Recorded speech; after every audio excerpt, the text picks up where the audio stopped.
오늘 말씀 열왕기상 22장 41절부터 53절 말씀. 열왕기상 22장 41절부터 53절. 제가 가진 성경으로 구약 성경 558페이지 정도 됩니다. 찾으신 줄 알고 저와 여러분이 한 절씩 번갈아 가면서 교독하고 마지막 절은 함께 읽도록 하겠습니다. 제가 먼저 봉독합니다. 이스라엘의 아합 왕 제4년에 아사의 아들 여호사밧이 유다의 왕이 되니, 여호사밧이 왕이 될 때 나이가 45세라. 예루살렘에서 25년 동안 다스리니라. 그의 어머니의 이름은 아스바가 실실하게 따르더라. 여호사밧이 그의 아버지 아사의 모든 길로 행하며 돌이키지 아니하고 여호와 앞에서 정직히 행하였으나 산당은 패하지 아니하였으므로 백성이 아직도 산당에서 제사를 드리며 분향하였더라. 여호사밧이 이스라엘의 왕과 더불어 화평하니라. 여호사밧의 남은 사적과 그가 부린 권세와 그가 어떻게 전쟁하였는지는 다 유다 왕 역대 지략에 기록되지 아니하였느냐. 그가 그의 아버지 아사의 시대에 남아있던 남색하는 자들을 그 땅에서 쫓아내었더라. 그때에 에돔에는 왕이 없고 섭정 왕이 있었더라. 여호사밧이 다시스 선박을 제조하고 오빌로 금을 구하러 보내려 하였더니 그 배가 에시온 게벨에서 파산되었으므로 가지 못하게 되매, 아합의 아들 아하시아가 여호사밧에게 이르되 내 종으로 당신의 종과 함께 배에 가게 하라 하나 여호사밧이 허락하지 아니하였더라. 여호사밧이 그의 조상들과 함께 잠에 그의 조상 다윗성에 그의 조상들과 함께 정사되고 그의 아들 여호람이 대신하여 왕이 되니라. 유다의 여호사밧 왕 제17년에 아합의 아들 아하시아가 사마리아에서 이스라엘의 왕이 되어 2년 동안 이스라엘을 다스리니라. 그가 여호와 앞에서 악을 행하여 그의 아버지의 길과 그의 어머니의 길과 이스라엘에게 범죄하게 한 느바세 아들 여로보암의 길로 행하며, 다 같이 바알을 섬겨 그에게 예배하여 이스라엘의 하나님 여호와를 노하시게 하기를 그의 아버지의 온갖 행위같이 하였더라. 아멘. 말씀의 제목을 우리 다 같이 한번 읽어보시겠습니다. 시작. 아버지의 길을 따라간 두 아들. 아버지의 길을 따라간 두 아들이란 제목으로 하나님 말씀 전하도록 하겠습니다. 마지막 시간이니만큼 좀 더 집중해서 그리고 잘 들어주시기를 부탁을 드리겠습니다. 아합은 열왕기상 전체를 통틀어 솔로몬 다음으로 많은 분량을 차지하는 인물로서 열왕기상 16장 28절에서 처음 언급된 이후로 마지막 장인 22장에 이르기까지 그의 이야기는 무려 7장에 걸쳐 이어지다가 결국은 열왕기서 전체 이야기와 함께 마무리가 되죠. 그리고 우리는 아합의 최후와 관련된 이야기들을 통해 어떤 모양으로 죽느냐 하는 문제가 아니라 어떻게 살았는가, 어떤 인생을 살아왔는가 하는 문제가 우리 인생의 가장 큰 관건이자 또한 중요한 문제임을 확인했었습니다. 그래서 신자는 평온한 죽음을 위해 기도하기보다 경건하게 살아가기 위해 힘써야 하는 존재임을 또한 피력했었죠.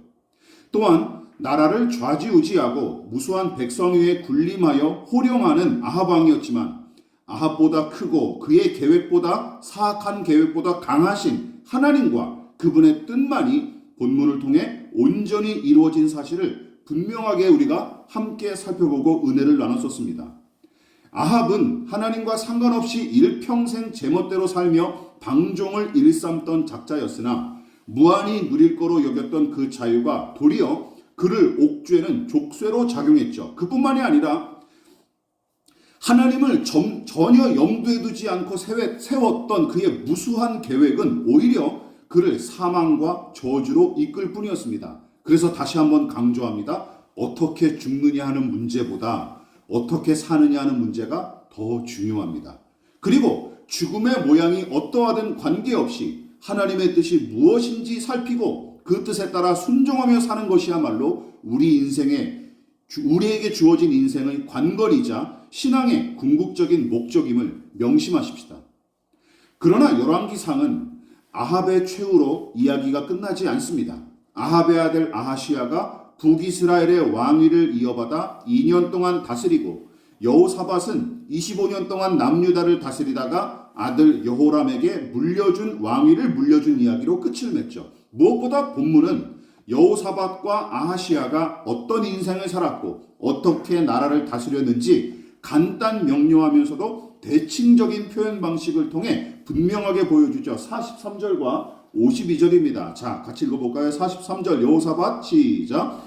여호사밧이 그의 아버지 아사의 모든 길로 행하며 52절 시작. 그가 여호와 앞에서 악을 행하여 그의 아버지의 길과 그의 어머니의 길과 이스라엘에게 범죄하게 한 느밧의 아들 여로보암의 길로 행하며 여호사밧은 부왕인 아사의 모든 길을 따랐다고 간단하게 기록했는데 북이스라엘의 왕인 아하시아에 관해서는 뭐라고 얘기합니까? 그의 아버지 아합과 어머니 이세벨은 물론이고 북이스라엘 왕국의 시조인 여로보암의 길을 따른 걸로 장황하게 기록했습니다. 그 이유인 즉슨 세 사람의 악인을 다 언급해야 할 만큼 악하게 살았던 인물이 바로 아합의 아들 아하시아임을 강조하기 위해서였어요. 자, 그래서 오늘은 아버지의 길을 이렇게 따라간 두 아들이 어떤 인생을 살았는지 살펴보고 대조해 보면서 교훈을 나누도록 하고 오늘 열왕기상 강해의 대단원의 막을 내리도록 하겠습니다. 자, 첫 번째 어떤 내용을 우리가 함께 교훈을 얻을 수 있습니까? 시작. 답습으로 악을 행한 아하시아, 계승으로 선을 행한 여호사밧. 아하시아는 북이스라엘의 9번째 왕이자 악명 높은 아합과 이세벨의 아들로서 여호사밧이 남유다를 17년째 다스리던 해에 왕위에 올라 북이스라엘을 다스린 왕이죠. 그러나 나중에 이제 열왕기하 1장과 2장에서 나오는데 이 사람이 비극적인 최후를 맞습니다. 왕궁 난간에서 떨어져 시름시름 앓다가 2년 만에 사망하는 비운의 인물이기도 하죠. 그러나 일찍 죽은 일 자체는 문제가 아닙니다. 그렇다면 진짜 문제는 무엇입니까? 바로 여기 52절과 53절에서 소개한 바와 같이 부모가 저지른 악행을 그가 고스란히 따랐다라는 것이죠. 그뿐만 아니라 두 사람 못지않게 바알을 숭배하며 하나님의 속을 썩여드린 일이죠. 심지어 난간에서 떨어져 큰 부상을 당했을 때는 어떤 일을 벌이냐? 블레셋의 에그론 지역까지 사신을 파견해서 그들의 신인 바알세부백에게 점을 치려고 물어보려고 사신까지 파견을 해요. 하나님이 가만 계실 수 있겠습니까? 하나님은 당신을 노골적으로 무시하며 우상을 의지하는 이 아하시아의 행태에 매우 분개하셨고 그런 거로 엘리야 선자가 다시 한번 그때 등장해요. 엘리야 선자를 통해 사신들이 가는 길을 막으시고 오히려 아하시아를 무섭게 꾸짖으십니다. 그런데 이 일을 불쾌하게 여긴 이 아하시아는 도리어 엘리야 선자를 잡아 가두기 위해 군인들을 3번씩이나 보내는 짓을 저지르죠. 이것이 열왕기하 1장에 나오는 이야기예요. 이처럼 아하시아도 부모인 아합과 이세벨 못지않게 엘리야 선자와 대립각을 세우면서 그를 못 잡아먹고 안달하기 일쑤였어요. 게다가 아합이 죽은 이후에도 이세벨, 엄마인 이세벨은 여전히 남편을 도우며 조종했던 것처럼 아들 아하시아도 그녀의 손아귀에서 놀아났을 것입니다. 그래서 열왕기서의 저자가 그의 아버지 아합의 길을 따랐다 하는 정도에서 그치지 않고 그의 어머니 이세벨의 길도 따랐다 하는 내용까지 추가한 이유가 무엇 때문이겠습니까? 이게 바로 이런 영향력을 강력하게 미치고 있었기 때문에 언급한 거로 추측을 해요. 그러니까 아하시아에 관한 본문의 평가는 간단 명료합니다. 이렇게 판단할 수 있는 거예요. 북이스라엘의 9번째 왕으로서 부모를 쏙 빼닮아 하나님 앞에 악을 저지른 인물. 근데 저는 이 부분을 생각하다가 요즘 사람들의 잣대를 한번 좀 생각해 봤어요. 이것은 성경적인 평가에 불과할 뿐이죠. 정작 현실은 사뭇 다른 게 사실 아닙니까? 잘 들어보십시오.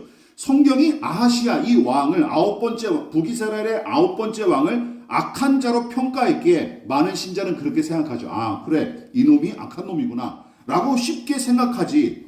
솔직히 이 아하시아야말로 금수저 출신으로서 요즘 대부분 사람이 동경하고 선망하는 대상 아닙니까? 뭐죠? 게다가 보십시오. 그가 부모로부터 물려받은 왕의 지위와 권세는 물론이고 막대한 부와 명예는 그의 노력이나 선택으로 얻은 것도 아니에요. 그냥 물려받은 거예요. 거저 물려받은 거예요. 왕자로 태어났다는 이유 하나만으로 물려받은 권력과 풍요입니다. 물론 이것은 누구도 똑같아요. 남유다 왕인 여호사밧도 똑같습니다. 그렇지 않습니까? 여호사밧도 똑같아요. 그런데 성경은 그들이 물려받은 지위와 권력과 명성과 풍요로 두 사람의 인생을 평가하지 않습니다. 이게 중요한 거죠. 여러분, 아하시야가 악한 왕으로 평가받은 이유는 무엇입니까? 아버지 아합처럼 우상을 숭배하고 그 정신을 따른 것이 정죄의 이유고, 반대로 여호사밧은 어떻습니까? 아버지 아사처럼 힘써 하나님을 경배하고 율법의 정신을 따라 살았기에 뭐라고 칭찬을 들은 거예요? 여호와 앞에 정직히 행하였다라고 칭찬을 들은 것입니다. 자, 이 부분이 너무 중요해요. 제가 누누이 강조하는 내용입니다. 뭐죠? 성경은 재산의 많고 적음, 지위의 높고 낮음, 힘의 강함과 약함 등으로 두 사람의 삶을 판가름하지 않았습니다. 근데 우리는 이 간단하고 쉬운 사실들을 너무나 놓치고 있죠. 신자들이라고 하는 사람들마저도. 그게 아니라 뭡니까? 하나님과 그 뜻에 대한 두 사람의 태도와 삶을 통해 하나님은 선과 악을 판단하신 거예요. 두 사람의 태도와 그의 삶을 통해서 판가름하신 거예요. 하나님, 너희들이 내 앞에 어떻게 살았느냐, 너희들이 내 말을 잘 듣고 따르느냐, 이것을 가지고 판단하셨다라는 것이죠. 자, 이 부분을 유념하십시오. 아사의 아들 여호사밧과 아합의 아들 아하시야, 두 사람 모두 선왕인 아버지의 권위와 권세와 부와 명예를 동일하게 물려받았지만 정작 두 사람에 대한 평가가 각자의 중심을 차지한 신념과 인생과는 물론이고 하나님과 그분의 뜻을 향한 각 사람의 태도에 의해 나뉘었다라는 사실을 저와 여러분들은 염두에 두어야 합니다. 그리고 이것은 무엇을 얘기해 줍니까? 요즘 어떤 말들이 십수년부터 유행하고 있습니까? 유전무죄, 무전유죄, 가난과 실패는 악, 풍요와 성공은 선, 금수저, 흙수저, 조물주의에 두고 건물주, 개천에서 용나든 시대든 같다 하는 유행어가 보여주는 요즘 사람들의 가치관과 너무나 다르지 않습니까? 그런 까닭에 예수를 믿는다고 자부하는 신자들마저 이 내용을 있는 그대로 신뢰하지 못하는 경우가 허다해요. 어떤 내용? 이 내용 말이죠. 이거를 예수 믿는 사람들도 안 믿는다니까요. 그리고 이렇게 안 살아요. 세상 사람들과 똑같이 살죠. 그냥 거기다가 예수의 이름만 갖다 붙이고 다니는 데가 그냥 교회일 뿐인 거예요. 가치관과 신념은 하나도 안 변했는데 그냥 모양새만 바꾼 거죠. 교회 다니는 모양, 집사라는 모양, 권사라는 모양만 바뀐 거죠. 신자들조차 신뢰하지 않는다니까요, 이 내용은. 그래서 요즘의 잣대로 이 아합의 아들 아하시야를 판가름했다면 그는 금수저 출신인 그는 악한 왕이 아니라 사람들의 선망의 대상이 되었을 것입니다. 그렇지 않습니까? 그러나 성경이 가르치는 복과 형통과 성공과 선악의 기준은 세상의 기준이나 무사람의 기준과 사뭇 다르죠. 성경의 복과 세상의 복의 차이점을 명확하게 보여주는 내용이 어디 있습니까? 바로 여러분들이 잘 아시는 시편 1편입니다. 같이 읽어볼까요? 시작. 복 있는 사람은 악인들의 꾀를 따르지 아니하며 죄인들의 길에 서지 아니하며 오만한 자들의 자리에 앉지 아니하고 오직 여호와의 율법을 즐거워하여 그의 율법을 주야로 묵상하는도다. 세상은 악인의 꾀를 따르고 죄인과 동행하며 오만한 자들과 어울리더라도 어떻게? 돈 많이 벌고 높은 자리에 오른 그 사람이 성공하고 복을 받은 사람이다 라고 가르치지만 성경은 누가 복되다라고 가르치는 거예요? 여호와 하나님의 말씀을 즐거워하고 그 말씀을 밤낮으로 되새기며 사는 사람, 그 사람이 복을 받은 사람이다 라고 못을 박습니다. 이게 여러분들 믿어지십니까? 그리고 이 말씀을 여러분들 신뢰하십니까? 신령하고 성령으로 충만하며 진실로 경건한 사람은 누구입니까? 간단합니다. 이 말씀을 확신하고 깊이 신뢰하는 사람. 그리고 이 말씀, 이 믿음을 따라 사는 사람이죠. 그렇다면 아버지의 길을 고스란히 따랐던 여호사밧과 아하시야 이 두 아들 중에 누가 더 손쉽고 재미있게 살았을까요? 자, 퀴즈. 아하시야와 여호사밧 중에 누가 더 손쉽게 그리고 재미있게 살았을까요? 반대로 누가 율법의 정신에 따라 하나님 앞에 스스로 낮추고 자신을 쳐서 복종시키며 충성과 절제와 인내와 온유의 열매를 맺기 위해 힘쓰며 산 사람은 누구일까요? 예, 답은 분명하죠. 전자는 아하시야고 후자가 여호사밧입니다. 그렇지 않습니까? 둘 다 아버지의 전철을 따라간 것은 사실이지만 아하시야가 걸어간 길은 그다지 어려운 길은 아니었어요. 당연하죠. 생각해 보십시오. 죄인의 길을 따르고 오만한 자의 자리에 앉는 일은 죄인의 본성과 생리에 딱 들어맞기 때문입니다. 그렇지 않습니까? 딱 들어맞는 일이기 때문이죠. 그래서 어떤 신학자는 이렇게 얘기했죠. 지옥으로 가는 길은 편안한 내리막길이다. 네, 지옥으로 가는 길은 편안한 내리막길이다. 아주 통찰력 있는 내용입니다. 네. 다시 한번 말씀드립니다. 아하시야가 걸어간 길은 그다지 어려운 길이 아니었어요. 당연하죠. 죄인의 길을 따르고 오만한 자의 자리에 앉는 일은 죄인의 본성과 생리에 딱 들어맞기 때문이에요. 그러나 제 아무리 남유다의 왕인 아사가 하나님 보시기에 정직하고 올바르게 살았을지라도 여러분 그 믿음과 태도가 유전자처럼 저절로 물려지거나 쉽게 전달될 수 있습니까? 무슨 우편물이에요? 믿음과 태도가? 부모님들 계시지만 자녀들에게 믿음이 내가 바라고 원하는 그 믿음이 고스란히 전달되고 막 이렇게 내가 원하는 방식대로 이렇게 전달이 되고 전해지던가요? 안 되더라고요. 저도 안 되더라고요. 안 됩니다. 우편물처럼 쉽게 전달할 수 있었으면 좋겠어요. 믿음의 유전자가 있어서 그게 그냥 고스란히 딱 쉽게 전달됐으면 좋겠어요. 안 되더라고요. 안 돼요. 여러분 보십시오. 그렇게 어려운 일입니다. 게다가 한 개인의 소소한 일상을 믿음으로 살아내는 것도 만만치 않은 일인데 하물며 한 나라의 왕으로서 믿음의 태도를 지키고 그 신념에 따라 국정을 운영하는 일은 어떠했겠습니까? 너무나 어려운 일이에요. 죄악으로 기울어진 세상의 생리를 따르는 일은 내리막길을 걷는 것처럼 손쉽고 간편하겠지만 그것을 거슬러 오르는 일은 엄청난 수고와 고통과 희생을 요구하기 마련입니다. 당연해요. 그래서 신앙을 제대로 하면 어려울 수밖에 없습니다. 어려워요. 고달플 수밖에 없어요. 쉽다고 얘기하는 사람 좀 데려와 보십시오. 그 사람을 한번 살펴보고 싶어요. 쉽지 않습니다. 쉽지 않아요. 그래서 여호사밧은 굳이 아버지 아사가 걸어간 길을 따랐고 부왕의 선한 면모를 계승하기에 힘썼습니다. 그러나 아하시야는 다르죠. 아하시야는 아합의 재산과 신분과 권세를 아무런 노력 없이 물려받은 것은 물론이고 평생 불신앙으로 일관하며 불의를 일삼던 부모의 궤적을 어떻게 어렵게 따라간 것이 아니라 편안하게 따라간 것입니다. 편안하게. 저와 여러분은 누구의 길을 따라 살고 싶으십니까? 그리고 죄악과 불의를 답습하는 편안한 삶을 요구하고 계십니까? 어떻게든 상관없고 난 그냥 뱃속 편하면 끝이야. 이거는 저는 신자의 입에서 나올 말은 아닌 것 같아요. 신뢰와 사랑과 충성을 계승하는 고된 길을 가고 싶으십니까? 어떤 길을 가야 하실지 오늘 이 마지막 설교를 여러분들이 곱씹어 생각하시면서 진중하게 궁리해 보시기를 부탁을 드리겠습니다. 그리고 이게 전부가 아니죠. 여호사밧에 관해 우리가 한 가지 더 살펴볼 내용이 있습니다. 자, 무엇입니까? 이것이죠. 시작. 계승을 넘어 성장과 갱신의 길을 가는 여호사밧. 물론 본문에 등장하는 이 여호사밧이 행한 모든 일이 하나님 보시기에 다 합당한 일은 아니었어요.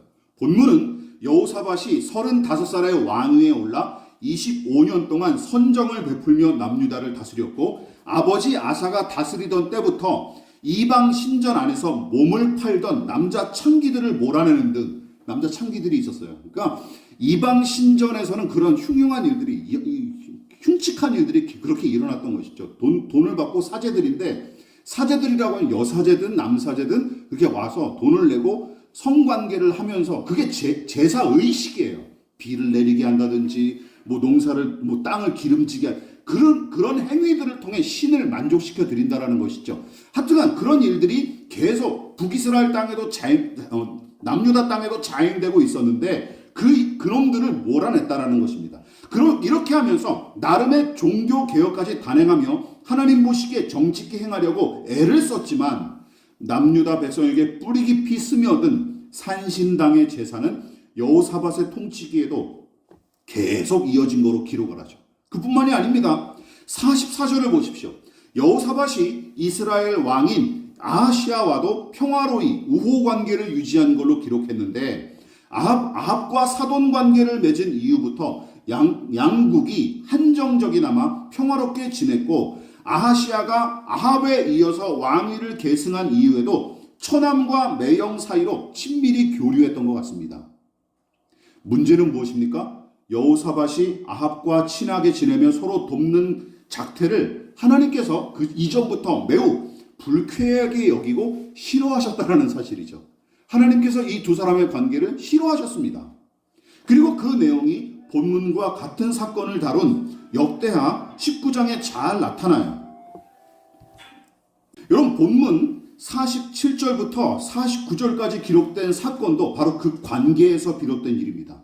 무슨 일이 있었습니까? 남유다의 여호사밧 왕이 오빌에 가서 금을 운반하기 위해 큰 무역선들을 만들어서 보내는 일을 합니다. 그런데 어떤 일이 벌어지죠? 그 배들이 에시온 게벨이란 장소에서 난파당하는 일이 벌어지는 거예요.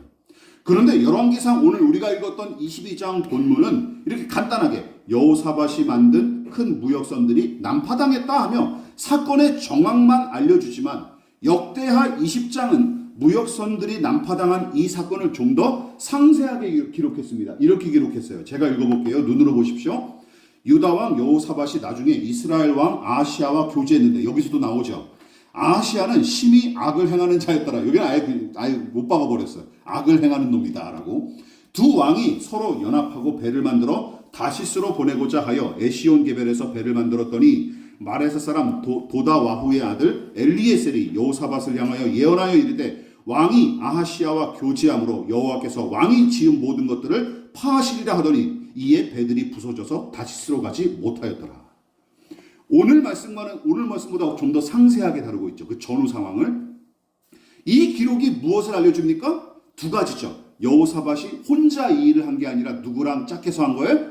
북이스라엘 왕 아하시아와 함께 이 일을 했다라는 것이 구체적으로 나와 있죠. 그런데 하나님께서 두 사람의 교제와 그들이 추진하는 이 일 자체를 악하게 여기시고 어떻게 하셨대요? 그 배들을 에시온 게벨에서 죄다 망가뜨리셨대요.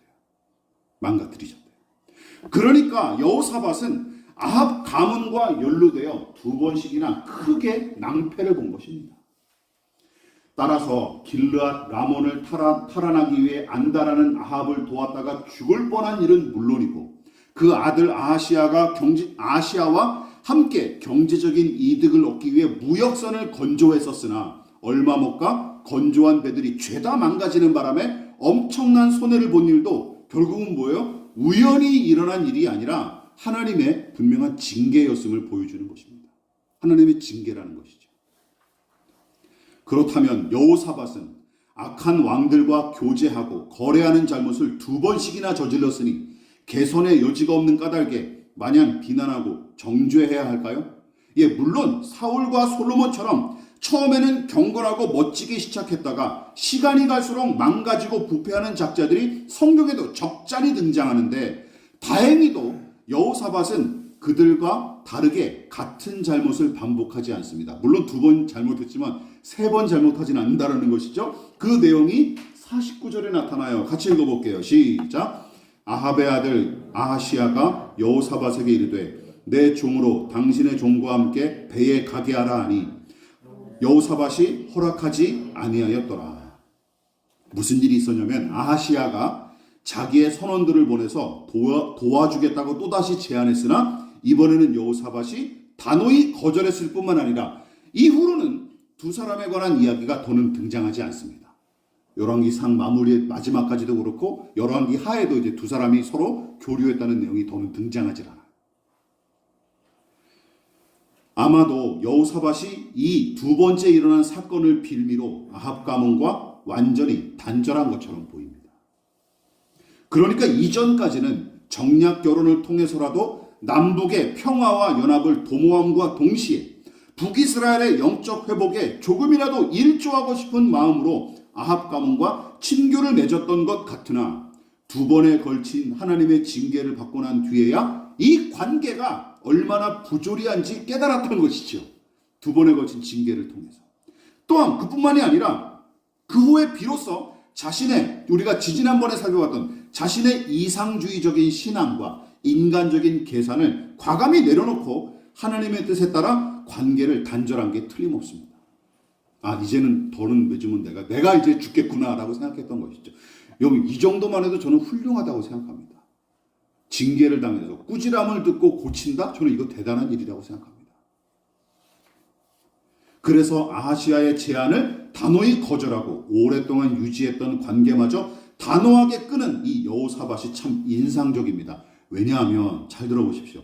성경이 경건하다 하고 칭찬하는 믿음의 사람들 가운데 자기가 저지른 잘못을 깊이 뉘우침과 동시에 나이가 들수록 믿음의 진보와 인격적 성숙을 이루는 이들이 그다지 성경에도 많이 등장하지 않기 때문이에요. 많이 등장하지 않아요.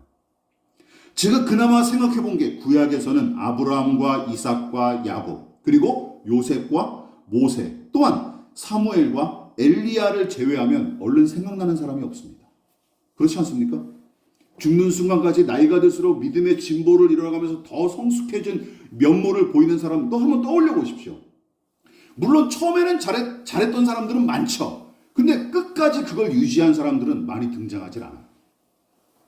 심지어 경건하다 일컫는 다윗 왕도 밧세바와 부정한 관계를 맺은 이후의 행보는 실망스러울 따름입니다. 그렇지 않습니까? 우리가 살펴보지 않았습니까? 실망스러울 따름이고 그 아들 솔로몬은 어떻습니까? 그야말로 용두사미의 전형이죠. 용두사미의 전형. 멋지게 시작했는데 흉측하게 마쳤잖아요. 인생을. 안타까운 일이죠. 그러나 여호사밧은 하나님 앞에 정직했던 아버지의 삶과 신앙을 계승했을 뿐만 아니라 잘못을 저질러 징계를 받을 때면 종국에는 자신을 낮추고 고치기에 힘썼습니다. 저는 이거 쉬운 일이 아니라고 생각합니다. 그렇지 않습니까? 이 부분을 우리가 함께 생각해 보십시오. 쉬운 일이 아니고 이거 저절로 되는 일도 아닙니다. 죄인의 본성을 거스르는 하늘의 은혜가 절대적으로 필요하고 바울의 고백처럼 나는 날마다 죽노라 하고 고백했던 바울처럼 시시때때로 자기를 부인하고 자기 십자가를 부단히 짊어지는 결단과 실천이 요구되는 일이에요. 오늘 본문의 여호사밧이 바로 그것을 보여준 것입니다. 그래서 악한 자와 짝을 이룬 일에 관해 징계를 받았을지언정 종국에는 자신의 행실을 돌이켜 회개한 이 여호사밧은 칭찬받아 마땅한 사람이라는 것이죠. 우리는 어떻습니까? 믿음과 인격의 성숙을 위해 전심전력할 뿐만 아니라 우리의 신앙과 인격이 어제보다 더 나은 모습으로 진일보하고 있음을 가족을 비롯한 주위 사람들이 기꺼이 인정하십니까? 또한 나이 들어가며 몸은 점점 더 힘을 잃고 병들어갈지라도 여러분의 중심과 속사람은 말씀과 성령으로 날마다 새로워지고 무르익어가는 것을 느끼고 계십니까? 체감하십니까? 작년 2022년 12월 11일자 교수신문 기사가 잠깐 화제를 모은 적이 있었는데 그 내용은 전국 대학 교수들이 2022년을 정리하는 대표 사자성어로 무엇을 꼽았냐? 1등이 이겁니다. 1등이 이거예요. 같이 읽어볼까요? 시작! 과이불개라는 사자성어를 꼽았습니다. 대학 교수 935명을 대상으로 온라인 설문조사를 실시한 결과 50.9%, 즉 과반 이상이죠. 476명이 과이불개를 올해의 2022년 사자성어로 꼽았고 그 의미는 무엇입니까? 잘못을 저지르고도 고치지 않는다. 이것이 대한민국을 대표하는 분위기였다. 라고 대학 교수들이 꼬집은 거예요. 과이불개. 정치인들을 비롯한 위정자들과 이 사회의 기득권층에 속한 자들은 물론이고 명백하게 드러난 범죄와 잘못을 제대로 사과하고 책임을 지게끔 판결하기는커녕 권력자들의 비위나 맞추며 선택적 정의로 솜방망이 처벌을 남발하는 사법부의 농단과 함께 죄를 짓고도 뻔뻔하게 제 권리를 먼저 주장하는 이 전반적인 사회적 분위기를 염두에 두고 이 단어를 꼽은 게 틀림없습니다. 그리고 과이불개하기 일수인 죄인의 생리가 아합과 그 아들 아하시아의 생애를 통해 고스란히 드러나죠. 저는 이 말씀을 드리고 싶습니다. 현명하고 성숙한 사람은 누구일까요? 그리고 참으로 예수님의 제자답게 사는 길은 무엇입니까? 누가 성령으로 충만하고 진리를 따라 사는 사람일까요? 사도 바울이 권면했듯이 선한 것은 꼭 붙들고 악한 것은 멀리하는 사람이 간단하죠. 선한 것은 가까이 하고 악한 것은 멀리하는 사람. 또한 거룩하고 선하고 아름다운 전통과 유산은 힘써 계승하고 불의한 관습과 악한 관행은 단호히 거절하고 배격하는 사람. 어제 행한 선한 일을 오늘 다시 이어가기 위해 힘쓰되 미련하고 악한 행위는 반복하지 않기 위해 애쓰는 사람. 그 사람이 바로 경건하고 신령한 사람입니다. 날이 갈수록 하나님 앞에 더 낮아져 항상 은혜를 구하는 사람. 어제보다 오늘, 오늘보다 내일, 그리고 내일의 모습보다 하나님 앞에 섰을 때의 내 모습이 더 거룩하고 선하고 아름다운 사람. 그가 바로 신령하고 경건한 믿음의 사람이고 참으로 예수 그리스도의 형상을 닮아가는 사람입니다. 믿으십니까? 그런 사람이 진짜 경건한 사람, 신령한 사람이라는 것이죠. 어쨌든 저는 이 말씀을 마무리하고 열왕기서를 마무리하면서 우리 교회가 그런 경건한 사람들, 신령한 사람들을 모으고 세우고 키우고 함께하는 곳이 되기를 진심으로 소원합니다.